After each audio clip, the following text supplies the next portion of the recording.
Hello everyone, welcome back to my channel TSPSC గురు.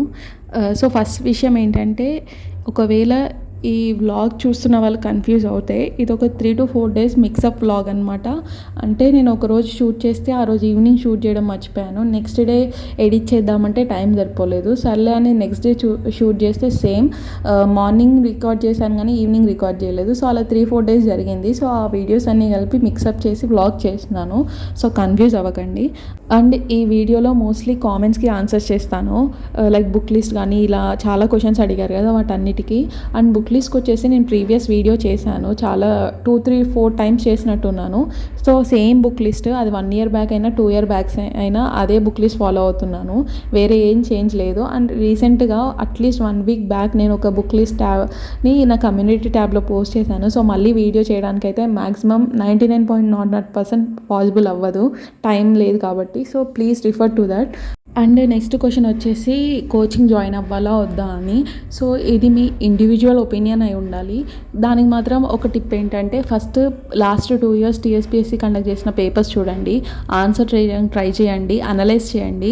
ఒకవేళ మీరు బాగానే చేస్తున్నారు అనుకుంటే ప్రిలిమ్స్ పాయింట్ ఆఫ్ వ్యూలో మీకు కోచింగ్ అవసరం లేదు. కాకపోతే ఒకవేళ ఆన్సర్ రైటింగ్కి తీసుకోవాలి అనుకుంటే మాత్రం మెయిన్స్ ప్రిలిమ్స్ తర్వాత తీసుకోండి, అప్పుడు ఆన్సర్ రైటింగ్కి హెల్ప్ అవుతుంది. అండ్ నెక్స్ట్ క్వశ్చన్ వచ్చేసి, ఇప్పుడు ప్రిలిమ్స్ ప్రిపేర్ అవ్వాలా మెయిన్స్ ప్రిపేర్ అవ్వాలా అని. నేనైతే మాత్రం మెయిన్స్ 80%, ప్రిలిమ్స్ 20%. బికాస్ నేను లాస్ట్ 2 ప్రిలిమ్స్ బాగానే జరిగింది అండ్ సిలబస్ కంప్లీట్ చేసుకున్నాను. ఆల్మోస్ట్ 70%, 100% అని ఎప్పటికీ చెప్పలేను కాబట్టి. సో అందుకని మెయిన్స్ పాయింట్ ఆఫ్ వ్యూలో ప్రిపరేషన్ చేస్తున్నాను అనమాట. దానికి నోట్స్ ఒకప్పుడు మెయిన్స్ స్టార్ట్ చేశాను కానీ అది అట్లనే వెళ్ళిపోయింది అటే. కాకపోతే ఇప్పుడు ముందే స్టార్ట్ చేశాను. దానికి రీజన్ ఏంటంటే, అప్పుడు తెలియదు, కొంచెం మట్టి బుర్ర అనమాట. తర్వాత గ్రాడ్యువల్గా అర్థమైంది ఏంటంటే, లైక్ ప్రిలిమ్స్ తర్వాత ఎగ్జాక్ట్గా 3 monthsలో సిలబస్ కంప్లీట్ అవ్వదు మెయిన్స్. అండ్ ఆన్సర్ రైటింగ్ అవ్వదు, అస్సలే అవ్వదు. రెండిట్లో ఏదో ఒకటే చూస్ చేసుకోవాలనుకుంటే అప్పుడు ఆన్సర్ రైటింగే మెయిన్ అనమాట మనకి. సో అందుకని ఇప్పుడు మెయిన్ సిలబస్ కంప్లీట్ చేస్తేనే అప్పుడు ఆన్సర్ రైటింగ్ చేయగలను అని, అందుకని మెయిన్ సిలబస్ కంప్లీట్ చేసుకుంటున్నాను. అండ్ ప్రిలిమ్స్కి 1 month ముందు కంప్లీట్ ప్రిలిమ్స్ ప్రిపేర్ అవుతాను అనమాట. సో మెయిన్స్ పాయింట్ ఆఫ్ వ్యూలో మొత్తం నోట్స్ చేసుకుంటున్నాను. ఆల్రెడీ చెప్పినట్టు ప్రతి టాపిక్కి ఒక 2 to 3 pages నోట్స్ ఉండాలి. అండ్ దాన్ని కరెంట్ అఫైర్స్తో లింక్ చేసుకుంటున్నాను. అండ్ నేను కరెంట్ అఫైర్స్కి ఫాలో అవ్వేది ప్రిలిమ్స్ పాయింట్ ఆఫ్ వ్యూలో completely Telangana today and Adda 247, promotion కాదు. నెక్స్ట్ వచ్చేసి మెయిన్స్ కోసం ద హిందూ అండ్ ఇండియన్ ఎక్స్ప్రెస్లో ఓన్లీ మెయిన్స్ రిలేటెడ్ పాయింట్స్ని తీసుకెళ్ళి నా నోట్స్లో అటాచ్ చేసుకుంటాను. And Drishti IAS daily current affairs follow అవుతాను. అండ్ విజన్ వాళ్ళ magazine at the end of the month వస్తుంది కదా, అది తీసుకుని దృష్టిలో ఏమేమి కవర్ అవ్వలేదో అవి అటాచ్ చేసుకుంటాను అనమాట, గ్యాప్స్ ఫిల్ చేసుకుంటాను అంతే. సో ఇది మెయిన్స్ కోసం అండ్ ప్రిలిమ్స్ కోసం. అండ్ నేను ఆన్సర్ రైటింగ్ కూడా స్టార్ట్ చేశాను. Group 1 మెయిన్స్కి డైలీ 2 answers రాస్తున్నాను. సో నోటిఫికేషన్ వచ్చిన రోజు నుంచి స్టార్ట్ చేశాను. యాక్చువల్లీ నేను రాసిన 2 hours నోటిఫికేషన్ వచ్చింది, రాశాను. ఒక 2-3 hours తర్వాత ఫోన్ చెక్ చేసుకుంటే నోటిఫికేషన్ రిలీజ్ అయిపోయింది అనమాట. సో ఇంకా కంటిన్యూ చేస్తున్నాను. సో నెక్స్ట్ 2 months కూడా కంటిన్యూ చేస్తాను. సో ప్రిలిమ్స్ స్టార్ట్ చేసినప్పుడు ఆన్సర్ రైటింగ్ స్టాప్ చేస్తాను. యాక్చువల్గా ఎప్పటి నుండో స్టార్ట్ చేద్దాం అనుకుంటున్నాను. సో అప్పుడు ఫస్ట్ Group 1 ప్రిలిమ్స్ తర్వాత స్టార్ట్ చేశాను, అప్పుడే ఎండ్ అయిపోయింది. అట్లానే ఇప్పుడే స్టార్ట్ చేశాను అనమాట మళ్ళీ. యాక్చువల్గా ఎప్పుడు ప్రోకాస్టినేట్ చేస్తూ ఉంటాను, ఏం రాస్తాంలే మనకేం రాదు అని. కానీ పర్లేదు, మరీ ఒక వీర లెవెల్లో ఏం లేదు, ఒక 20% ఇవ్వగలుగుతున్నాను. అంటే అంత అవసరం లేదు, ఆన్సర్ రాసాక అర్థమవుతుంది ఓ ఇలా ఉండకుండా ఇలా ఉంటే బాగుండేదని. అదేంటో పర్లేదు, నెక్స్ట్ 2 monthsలో ఖచ్చితంగా ఇంప్రూవ్ అవుతుంది. అండ్ ప్రిలిమ్స్ తర్వాత రాయడానికి చాలా హెల్ప్ అవుతుంది. సో ఎవరైనా మెయిన్స్ ఇట్లా ఆల్రెడీ 2 times చదివున్నారు, ఆల్రెడీ ఎప్పటి నుండో ప్రిపేర్ అవుతున్నారంటే దేని గురించి ఆలోచించకండి, రాయడం స్టార్ట్ చేయండి. నేను ఎక్కడి నుండి రాస్తున్నాను అని క్వశ్చన్ అడిగితే, నేను ఆల్రెడీ నా టెలిగ్రామ్ ఛానల్లో పెట్టాను. యాక్చువల్గా వెతుకుతూ ఉంటే ఒక టెలిగ్రామ్ ఛానల్ దొరికింది, అందులో డైలీ ఆస్పిరెంట్స్ అనమాట క్వశ్చన్స్ పోస్ట్ చేస్తారు. అండ్ మనం రాసి అందులో పిక్స్ పెట్టచ్చు, పెడితే ఆస్పిరెంట్స్ మనమే రివ్యూ చేసుకోవాలి. వేరే వాళ్ళని మనం రివ్యూ చేస్తే వాళ్ళు మన రివ్యూ చేస్తారు. సో అలా హెల్ప్ అవుతుంది అనమాట. వాళ్ళ ఆన్సర్స్ చూసినప్పుడు ఓకే ఈ పాయింట్ మనం దాంట్లో యాడ్ చేసుకోవచ్చు, ఇలా ఉంది బాగుంది అని. సో ఇలాంటివన్నీ హెల్ప్ అవుతాయి. అండ్ ఎవరైనా కొత్త వాళ్ళు ఇప్పుడే ప్రిపరేషన్ స్టార్ట్ చేసినారంటే ఆన్సర్ రైటింగ్కి వెళ్ళకండి. ఎందుకు అంటే ఆన్సర్ రైటింగ్ స్టార్ట్ చేస్తే లైక్ అట్లీస్ట్ కొంచెమైనా నాలెడ్జ్ ఉండాలి కాన్సెప్ట్ మీద, సబ్జెక్ట్ మీద. సో ఆన్సర్ రైటింగ్ అనేది ప్రిలిమ్స్ తర్వాత చేసినా మోస్ట్లీ కవర్ అయిపోతుంది. మీ కోర్ సిలబస్ కంప్లీట్ చేసుకోవడానికి ట్రై చేయండి. Like polity, Geography, economy and history.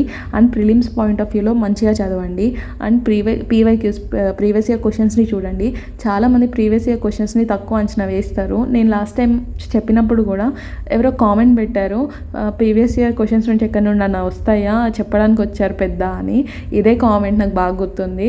కాకపోతే చాలా క్వశ్చన్స్ రిపీట్ అయినాయి. ఎవరైనా ప్రీవియస్ ఇయర్ క్వశ్చన్స్ చదివిన వాళ్ళు and last time exam attempt చేసిన వాళ్ళు ఉంటే తెలుస్తుంది. లైక్ తెలివాహన రివర్ అయినా సరే, బ్రిక్స్ సమ్మిట్ అయినా సరే, లైక్ ట్రైబ్స్ గురించి కానీ, వాళ్ళ ఫెస్టివల్స్ గురించి కానీ, ఇలా చాలా క్వశ్చన్స్ యాక్చువల్లీ చాలాసార్లు రిపీట్ అయినవే. అండ్ చాలా పాలసీస్ ఉంటాయి కదా, అవి చాలాసార్లు తెలంగాణ ప్రీవియస్ ఇయర్ క్వశ్చన్స్లో వస్తాయి. సో మీరు అక్కడ నుండి ఆన్సర్ చేస్తున్నప్పుడు ఆ పాలసీ గురించి మళ్ళీ నోట్స్ చేసుకోవచ్చు మీరు ఏదైనా పాలసీ మిస్ అవుతాయి. సో ఇలాంటివన్నీ చాలా హెల్ప్ అవుతాయి అనమాట. సో ప్రీవియస్ ఇయర్ క్వశ్చన్స్ని తక్కువ అంచనా వేయకండి. సో ప్రీవియస్ ఇయర్ క్వశ్చన్స్లో తెలంగాణ ప్రీవియస్ ఇయర్ క్వశ్చన్స్ అయిపోయాక అప్పుడు యూపీఎస్సీ ప్రీవియస్ ఇయర్ క్వశ్చన్స్కి వెళ్ళండి. అవి చాలా హెల్ప్ అవుతాయి. అండ్ తెలంగాణ ప్రీవియస్ ఇయర్ క్వశ్చన్స్కి చాలామంది బుక్ అడిగారు. నేను ఫాలో అయ్యేది విజేత కాంపిటీషన్ బుక్ 2 years బ్యాక్ తీసుకున్నాను. ఇప్పుడు ఏదైనా కొత్త పబ్లిషన్ తీసుకోండి, ఎందుకంటే లాస్ట్ 2 years పేపర్స్ కూడా ఇంక్లూడ్ అయి ఉంటాయి. అండ్ నెక్స్ట్ క్వశ్చన్ వచ్చేసి టెస్ట్ సిరీస్. సో చాలామంది అడిగారు ఏ టెస్ట్ సిరీస్ అని. నేనైతే మేబీ ఆన్సర్ రైటింగ్కి టెస్ట్ సిరీస్ జాయిన్ అవుతాను అప్పటి వరకు. ఇప్పుడైతే ప్రిలిమ్స్కి జాయిన్ అవ్వను. అండ్ ఫస్ట్ ప్రిలిమ్స్ అప్పుడు మాత్రం ఒక టెస్ట్ సిరీస్ తీసుకున్నాను, ఒక 200 రూపీస్ బిలో పెట్టి. అంత హెల్ప్ అవ్వలేదు. సో మీరు అనొచ్చు మంచి కోచింగ్ ఇన్స్టిట్యూట్ వాళ్ళకు పెట్టి అని.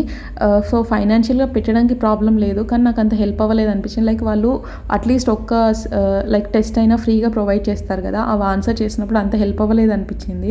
యాక్చువల్గా దాని బదులు TSPSC previous year questions and UPSC previous year questions solve చేయడం చాలా హెల్ప్ అయినాయి నాకు. పాలిటీ, ఎకనామీ, హిస్టరీ ఆన్సర్ చేయడానికి. అండ్ టీఎస్పీఎస్సీ ఆన్సర్స్ కోసం మాత్రం, టీఎస్పీఎస్సీ క్వశ్చన్స్కి మాత్రం టీఎస్పీఎస్సీ పేపర్స్ చాలా హెల్ప్ అయ్యాయి. అందుకనే నేను గ్రూప్ 1 నెక్స్ట్ పేపర్ అప్పుడు ఏ కోచింగ్ ఇన్స్టిట్యూట్ వాళ్ళ టెస్ట్ సిరీస్ కానీ ఏం ఫాలో అవ్వలేదు. ఎవరికైనా బాగా నచ్చినవి ఇలా బాగా హెల్ప్ అయినవి ఉంటే అవి ఫాలో అవ్వండి.